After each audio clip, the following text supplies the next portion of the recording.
I died this morning, sword through the throat, fast, clean, didn't even see it coming. And then I woke up. Same tent. Same smell of mud and old leather and someone's unwashed boots 3 feet from my face. Same morning, again. The ladle hits the pot outside. The night watch yells for everyone to get up. The same creak in the wooden post by the tent flap. I know this sound. I've heard it before. Many times before. Holy hell. Here we go. This is the 3rd time I've woken up to this exact morning, and I already know how today ends. I die. Somewhere between the 4th hour and sundown, a blade finds my throat, and I wake up back here. My name is Enkrid. I'm a squad corporal in the Norelia Border Infantry, 4th Company, 4th Platoon, 4th Squad. The 444, they call it. I call it the worst posting in the army, and I asked for it anyway. The country I serve, Norelia, has been at war with Azpen for years. The border is a grinder. You go in, you bleed, some of you don't come back. That's the deal. I've known this since I was drafted. I didn't complain. Because I have one goal, one dream I've carried since I was a kid watching a swordsman pass through my village. I want to be a knight, not a soldier, not a corporal. A knight, someone who has passed beyond the limits of what a normal human body can do. Someone who has unlocked what they call will, the invisible force born from absolute mastery. The problem? I have no talent, none. When I was young, a mercenary came through my village. He was the first real swordsman I'd ever seen up close. He watched me swing a wooden stick at a fence post and said, "You're a genius, kid." That was poison. I spent 20 years believing it, chasing it, pouring every hour of every day into becoming a swordsman. I ran when I should have slept. I trained when I should have eaten. I bled when I should have quit. And I found out the hard way that I wasn't a genius at all. I was a big fish in a tiny pond who had mistaken a kind old mercenary's encouragement for prophecy. By the time I was 25, children with wooden swords could beat me. By 28, I was still losing practice bouts to recruits who'd been training for 6 months. By 30, I died and woke up again. This is my life now.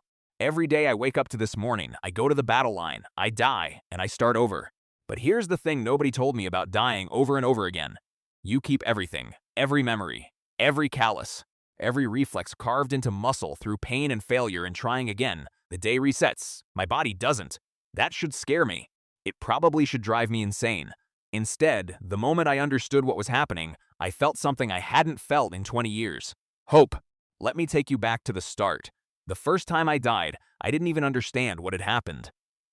1 second I was fighting on the battle line, breathing hard, my sword locked against an Azpen soldier twice my size. Then a second fighter appeared from my left. Flash of steel. Pain like a skewer through the back of my neck. Red everywhere. And then, the ladle hits the pot. Morning, tent, boots. I lay there for a long time, completely still, staring at the canvas above me. Then I got up, went to the battle line, and died again. Same spot, same angle, same blade. 3rd time, I woke up and counted the same morning 3 times in a row. Same sounds, same smells, same sequence of events. Wait, what? Every time I die, the day resets, and I come back. Holy hell. I stayed in my tent and thought for 2 straight hours while everyone else was doing morning drills. I didn't know why it was happening. I still don't completely, but at the time, all I knew was this. I was not going to waste it. Other men would have broken. I know that. Some people, you put them in a loop like this, same day, same death, over and over, and they curl up. They stop trying. They sit down somewhere and give up on the whole thing. I am not those people. I got up. I went to the battle line. I died again. But this time I was watching the fighter who killed me. Left-handed, fast hip rotation. He telegraphs the lunge with his left shoulder dropping 3 inches before he moves. I died 11 more times mapping his movements. On the 12th loop, I blocked it. Blocked it wrong. My arm broke at the elbow, but I blocked it. On the 18th loop, I redirected it. I survived 2 more seconds before the other fighter got me from the right, and that was fine. Because 2 extra seconds was a lifetime of data. This is who I am. Now I need to tell you about my squad. The 444 is not what you'd call a typical unit. Every soldier who's ever led them before me has either quit, been transferred out, or, in one memorable case, been found unconscious in a supply tent with no explanation given and no charges pressed. My squad members did not cause problems. That would imply effort and intention. They just existed in ways that made life worse for everyone around them. Let me introduce you. First, Rem. The guy is from the Wing tribe, somewhere west of the Empire. He carries an axe the size of my torso like it's a kitchen knife. He has the look of a man who decided a long time ago that rules were suggestions made by weaker people. He does not follow formal combat training. His fighting style, best I can describe it, is raw instinct fused with something mystical. Like he and the battle are one organism responding to each other. In my first few loops, before I figured out the death cycle, Rem scared me. By loop 40, I'd started to understand he was the most dangerous man in the squad. By loop 80, I'd started watching him to learn. Second, Ragna, sword user, quiet, precise, the kind of quiet that isn't peaceful but calculating. He'll look at you for 3 seconds before responding to a question, and in those 3 seconds, he has already decided 17 things about you. I don't fully trust Ragna yet, but I respect his blade. Third, Jackson. Nobody's quite sure what Jackson's background is. He moves like an assassin, low, silent, minimal motion. He once handled a problem with a rival squad member in such a quiet way that the problem simply ceased to exist and nobody had seen Jackson near him. Fourth, Auden. Auden is a holy type. He channels some form of divine energy that accelerates healing and strengthens the body under stress. He is also the person who decided to call me mother. Not as an insult, because I keep the squad from killing each other. And the nuns at the local monastery are called Mother. Great, just great. So there I am, squad corporal of the 4 most dangerous misfits in the Nerelia Border Infantry. Men who have chased away every previous leader. Men who respect nothing. Here's the thing about that. I wasn't afraid of them, not even at the start. And I think that was the only reason any of this worked. When you've died hundreds of times, fear starts to feel like a foreign language. You remember what it is, but you can't quite speak it anymore. I walked into that squad on day 1, well, on one of my day 1s, and I looked at Rem with his giant axe and his tribal tattoos and his total indifference to my existence, and I said, I'm your new squad leader. I don't care what you do in your own time, but when we fight, you listen to my calls. Rem looked at me for a long time. Then he said, you're different from the last ones. I didn't ask different how. I figured I'd find out. Here's how the loop works in practice. I don't reset every time I die in some random way. The loop resets specifically when I hit what I've started calling a wall. A wall is a fighter, a situation, a challenge that I cannot get past. The loop traps me on the day before that wall until I find a way through it. First wall, the Aspen lieutenant who killed me on the battle line. The left-handed fighter with the shoulder drop tell. I spent what felt like weeks dying to him, counting loops like they were coins, loop after loop, death after death. My throat, my chest, my gut, my temple. Every angle he could reach me, he did. And here's what's brutal about the first wall. It's not just physical, it's psychological. Because every time you die, you have to get back up and run toward the thing that just killed you. You have to want it bad enough to die again. I should have known this would be the hardest part. Not the blade, the getting up. But I got up, every single time. And in one of those loops, I don't remember which number anymore. Somewhere in the deep end, something clicked. He dropped his shoulder. I stepped left instead of right. My sword caught his wrist, not his blade. He stumbled. I hit him in the jaw with my elbow. He went down. Holy hell. Holy actual hell. I stood there in the middle of that battlefield, Aspen soldiers screaming somewhere to my right, smoke rising from something burning to my left, and I just stood there staring at this man I had killed 10,000 times in my mind, now lying in the dirt. And for the first time in 30 years of training, I thought, I can do this. I actually thought that. Big mistake. Because right then, the day moved past where it had always ended. Into new territory. And the new territory had a second Aspen fighter I had never encountered before. And he was faster than the first one, and I died inside 40 seconds. Morning, tent, ladle. Second wall begins. The second wall is where Rem enters the picture. Not as an enemy, as a teacher, though he would never use that word. I'd been watching him fight across hundreds of loops. The way he moved. The way he processed information mid-battle, that sixth sense thing he had, where his body was already reacting before his brain consciously registered the threat. One loop, I just walked up to him and asked, not tactfully, not with build-up, Rem, teach me how you do that thing where you know the hit is coming before it comes. Rem looked at me, long pause. That thing, he said, the instinct thing, the sense, however it works. He studied my face for a while. I held eye contact and waited. Rem has a way of testing whether you're serious by making you sit in silence until most people look away. I didn't look away. I had died hundreds of times this week. I had nothing left to lose. The heart of the beast, he said finally. You can't learn it. Your body's wrong for it. Show me anyway. I said you can't. Show me anyway. Something shifted in his expression. Not respect, not yet, but interest. Like he was watching an insect try to lift something 20 times its weight and finding himself curious whether it would succeed. "Come back after the evening drills," he said. I was there. That's when Rem began teaching me the heart of the beast, a blood circulation technique. You force your heart to pump faster, flood the muscles, push past the limit of what human physiology should be able to do in a sustained way. It is not supposed to be teachable. It took me over 100 loops of dying and resetting just to feel the first tremor of it. My heart would burst, literally. The strain would rupture something and I'd die from that instead of the enemy. Or my arm would go numb mid-fight and I'd be dead in 2 seconds, over and over. And then one morning, the technique held. My pulse hammered in a controlled wave, my muscles filled with heat, my body moved a fraction of a second faster than it had ever moved in my life. And the second wall fighter, I read his attack before it came. I felt it. Holy hell, I felt it before I saw it. That is not supposed to happen to someone like me. Here's something nobody tells you about training in a time loop. Your squad mates can't see it happening. Every loop, for them, it's just another day. They don't remember the hundreds of versions of me that died.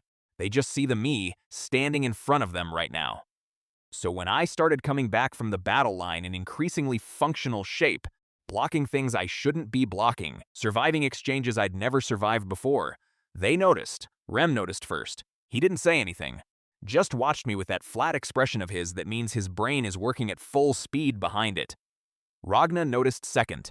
One evening during camp training, Ragna picked up a sword and pointed it at me without warning and said, "Block this." He moved. I blocked it. Not perfectly. He still got through my guard and hit my shoulder. But the point was I had moved at all, because anyone who knew my skill level before would have expected me to do absolutely nothing. Ragna lowered the sword, said nothing, just turned and walked away. That was Ragna's version of being impressed. Auden noticed it differently. He started bringing me food after training sessions without being asked. Not in a fussing over way, in a practical way, more calories, better timing, things that would maximize recovery. Because Auden processed everyone in the squad as if they were mechanisms that required maintenance. And Jackson started watching the perimeter more carefully when I was out. I don't think he was doing it consciously. I think something in his threat assessment brain recalculated my value to the unit and assigned me extra coverage. None of them said anything directly. This squad communicated in the language of action only.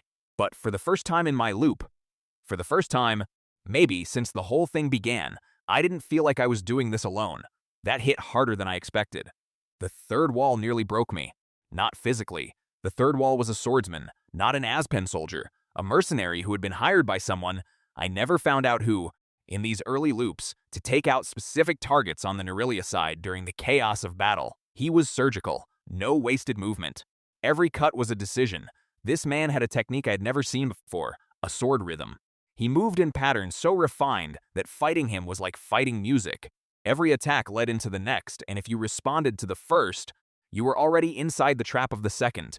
I died to this man more times than I died to anyone before him. And it was in these loops that I started going to Ragna. That was terrifying in its own way.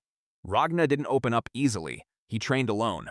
He sparred to learn things, not for social reasons.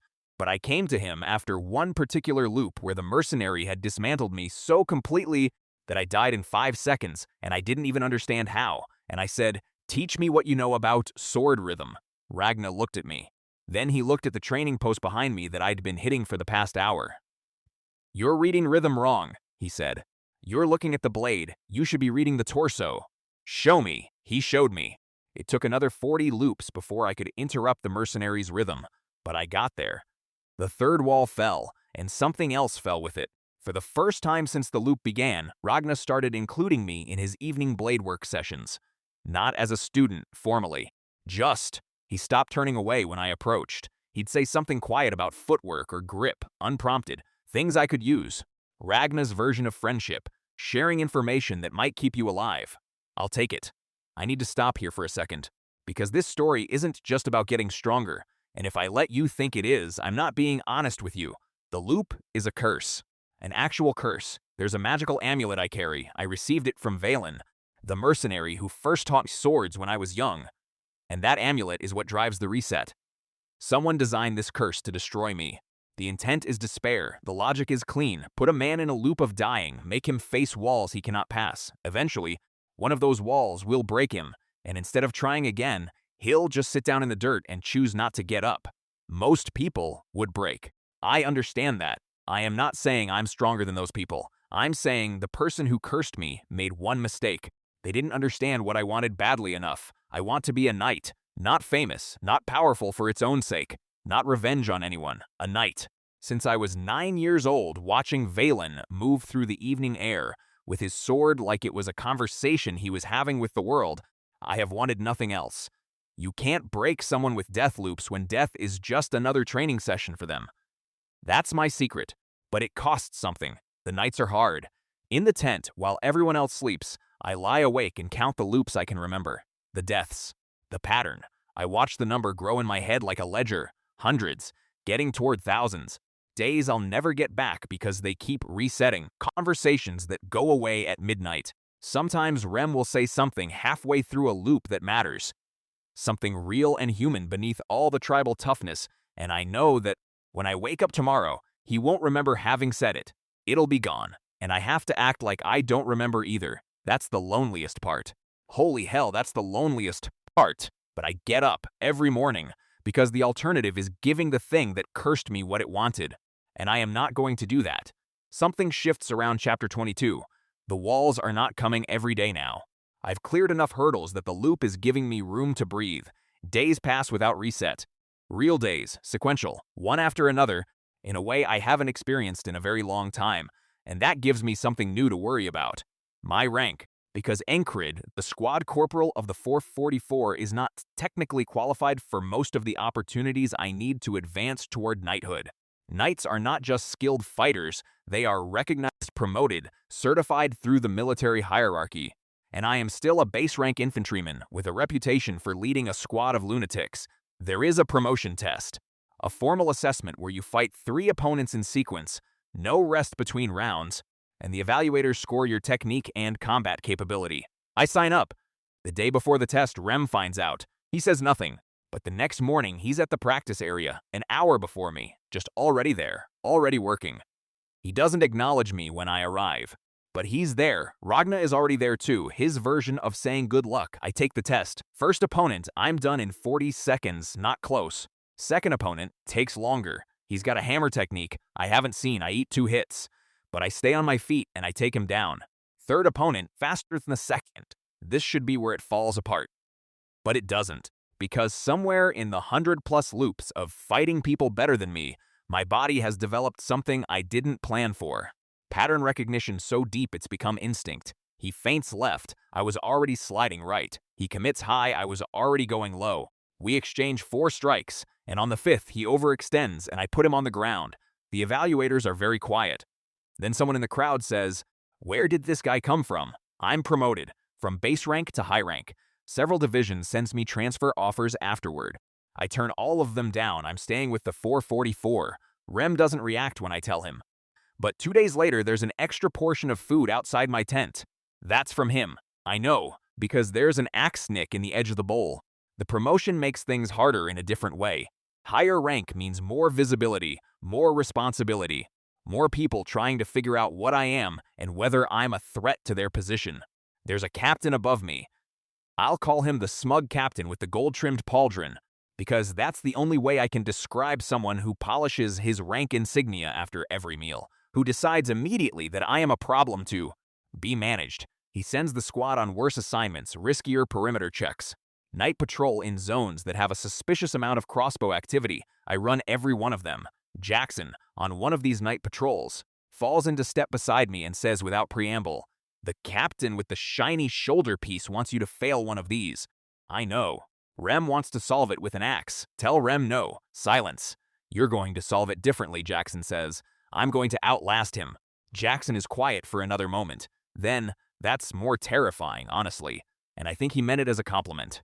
But the assignments get more dangerous, and in one of them, a scouting run into Aspen-adjacent forest territory, something new appears. Something that isn't human. A creature. Tall, wrong-jointed, with a sound it makes that is not a roar and not a scream, but something in between. I freeze. For the first time in hundreds of loops, I freeze. Because I have no data on this. I have no death loop information. I have no pattern to read. I have nothing. And then Rem is beside me, axe already up, expression completely calm, and he says, "Target the joint where the second arm meets the chest. Everything else it'll recover from. He'd seen this before. I had no idea. But I followed his call. We hit it together. It went down. On the walk back to camp, I said, "You've fought those before. Some things live in the West that don't live here," he said. "I've fought a few. Why are they here now?"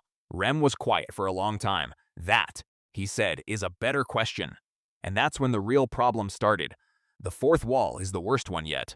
Not because of how strong the opponent is, because of what he says before he tries to kill me. His name is never given to me. In the loops, I never get close enough to ask. He appears at the border post during what looks like a standard Aspen offensive push. He's in black armor with no insignia, moving through the battle line like everyone else is standing still.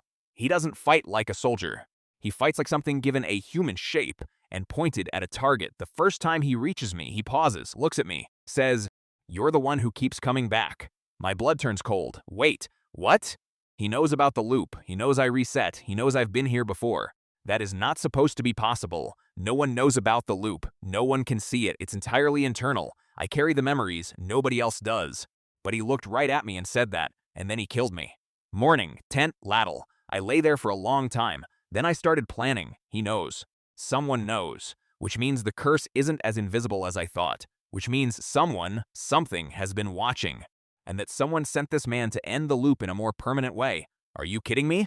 I die to him 60 more times. Because knowing isn't the same as knowing how to beat it. But with each death, I learn something. His footwork. The way he holds breath before committing. The half-second pause that tells me which direction he's about to extend. And something else happens in these loops. The squad feels it. Not the loop. They can't feel that. But they feel the edge in me. The particular kind of concentrated stillness that comes from being somewhere between planning and fury. Rem comes to my tent after a particularly bad loop where I couldn't even get close. He doesn't say anything for a while. Then, "You look like you've been losing to someone for a long time." I have. "Do you need to stop?" I look at him. No. Rem nods, gets up, leaves. The next morning, he's at the practice area at dawn, and he shows me, without explanation, without being asked, a technique for reading an opponent's breath pattern to anticipate commitment. This is Rem saying, "I've got you." This is the only way he knows how to say it. Loop 87 on the fourth wall. The black armor fighter comes through the battle line. He sees me, says, "Still here." "Still here," I say, and I attack first. Not defensively, not waiting to read him. I go in the instant I see his breath shift. Before the pause, before the commitment, before he's had a chance to set his rhythm. Big gamble, massive gamble. He wasn't expecting it. Barely anyone attacks first against him. I know this because I've watched him handle 100 different soldiers across 100 loops, and every single one of them waited for him to move. He adjusts. Fast, faster than I expected, but fast means committed, and committed means readable. His blade comes across in a heavy arc. I duck under it, and I feel the heart of the beast kick in, my pulse hammering up, muscles flooding, and I come back up with everything I have. My blade hits his arm. Not a kill, not even close. But he bleeds. Holy hell, he bleeds. He stares at the cut for 1 full second, then he smiles. "There you are," he says, and that's when I realize. He's been waiting for me to reach this level. He wasn't trying to kill me these past 87 loops. He was testing how long it would take. This is worse than I thought. We fight for 30 more seconds, the longest I've ever lasted against him, and then he adjusts his technique and I die. But loop 88, I last 40 seconds. 89, I force him to switch stance. 90, I survive until the rest of the battle line reaches us. 91, he disengages. He doesn't kill me. He turns and walks away, back toward the Aspen lines, and he doesn't look back. The fourth wall is not dead, but the wall has a door now. I can see it. When the loop finally settles, when I wake up and the day keeps going and doesn't reset, I sit outside the tent in the early dark before morning, drill, and I count everything. How long has this been? I genuinely don't know in terms of real days. The loops collapse on each other in memory. But in terms of lived experience, fights processed, techniques absorbed, death survived, it is the length of several lives. I am 30 years old. I started with the dream of a kid who couldn't beat a wooden sword. Now I have cleared 4 walls. I have absorbed pieces of Rem's instinct technique, Ragna's sword rhythm reading, Auden's physical conditioning knowledge, and a dozen smaller things from 100 nameless opponents who killed me across 100 loops. I am not a knight. I am nowhere close to a knight by the standards that matter. But I am not who I was. The 444 squad is operating better than it ever has. Not because I ordered them to, because something about the way I lead, or maybe just the way I refuse to quit, has changed something in the group dynamic. They still argue. Rem and Jackson nearly came to blows last week over something involving a whetstone. Auden spent an entire morning loudly cataloging everyone's physical deficiencies, which went exactly as well as you'd expect. But when the fight starts, they move together. When I make a call, they follow it. That should not be possible with these people. It genuinely should not. And yet, and then there's the black armor fighter, because here's the thing I can't let go of. He knew about the loop, which means somewhere above all of this, the war, the border, the ranks, there's something watching, something that knows I exist inside this cycle, something that may have been the one who put me here. And it's not trying to stop me anymore, it's waiting to see what I become. That's scarier. The squad is asleep in the tent behind me. Rem's snoring is loud enough to be heard outside the perimeter. Auden's doing something with bandages in the corner. I can hear the ripping sound in the dark. I look at the sky, pre-dawn.